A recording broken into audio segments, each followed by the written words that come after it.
समान संबंध ओळखणे, संख्या, वर्ग व घन यावर आधारित आपण काही उदाहरणं पाहणार आहोत. या ठिकाणी पहिलं उदाहरण आहे 480. त्याच प्रकारचा संबंध 5 आणि प्रश्नचिन्ह याच्याशी आहे. आपण याचं निरीक्षण केल्यानंतर आपल्या लक्षात येतं की 4चा वर्ग हा 16 आणि 4चा घन हा असतो 64. या दोघाची बेरीज येते 80. त्याच पद्धतीनं आता 5चा वर्ग 25 आणि 5चा घन 125 यांची जर आपण बेरीज केली तर बेरीज येते 150. आपणाला 1 ते 30 पर्यंतचे वर्ग हे पाठच असले पाहिजेत आणि 1 ते 15 पर्यंतचे घन हे पाठ असणं आवश्यक आहे. यानंतर दुसरं उदाहरण बघूया आपण. 25 वर्गसंख्या आहे 49 वर्गसंख्या आहे, पण पहिल्याचा दुसऱ्याशी, त्याच पद्धतीने तिसऱ्याचा चौथ्याशी आपल्याला सहसंबंध या ठिकाणी पाहायचा आहे.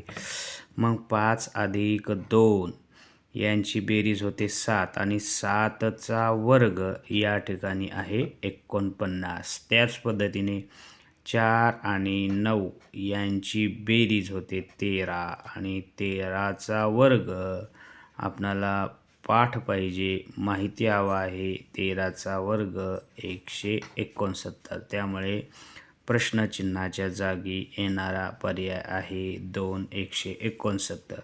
त्यानंतर तिसरं उदाहरण हे देखील घनावर आधारित आहे. 6चा घन हा असतो 216 वजा 6 केल्यानंतर आपणाला पुढचं पद मिळाले 210. त्याच पद्धतीने 9चा घन हा असतो 729 वजा 9 आपण केल्यानंतर येणारी वजाबाकी आहे 720, म्हणजे पर्याय या ठिकाणी आहे 4 720. यानंतर पुढचं जे चौथं उदाहरण आहे ते पाहिल्यानंतर आपल्या लक्षात येतं की या ठिकाणी 12 आणि 5 यांचा सहसंबंध.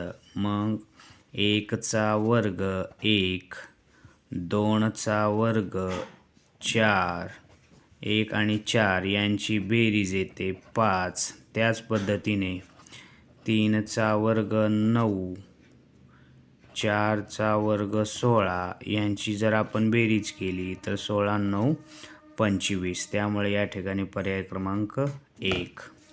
त्याच्यानंतर 5वं उदाहरण आहे 5 50. त्याच पद्धतीने 7 आणि प्रश्नचिन्ह यांचा सहसंबंध आहे, तो आपल्याला पाहायचा आहे.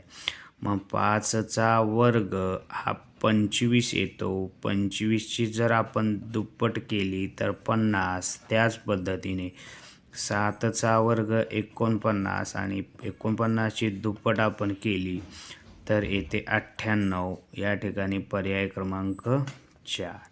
6वं उदाहरण आहे. उदाहरण पाहताच क्षणी आपल्या लक्षात येतं की 3चा घन हा 27 आहे, 4चा घन हा 64 आहे. त्याच पद्धतीने 5चा घन 125. मग 3चा 4 घन तसं 5च्या नंतर येणारी संख्या 6. मग 6चा घन या ठिकाणी पर्यायात आहे का? नाही. मग त्यानंतर आपण बघू शकतो इथं 7 आणि 7चा घन हा 343 आहे, म्हणजे पर्याय प्रश्नचिन्हाच्या ठिकाणी येणारा पर्याय आहे 7चा घन 343. त्यामुळे आपणाला वर्गसंख्या आणि घनसंख्या पाठ असणं आवश्यक आहे.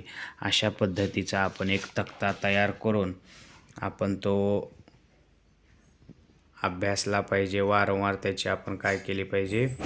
उजळणी केली पाहिजे. त्यामुळं आपल्याला उदाहरणं सोडवण्यास या वर्गसंख्याचा आणि घनसंख्याचा फायदा होणार आहे. या वर्गसंख्या आणि घनसंख्या आपणाला पाठ असणं आवश्यक आहे.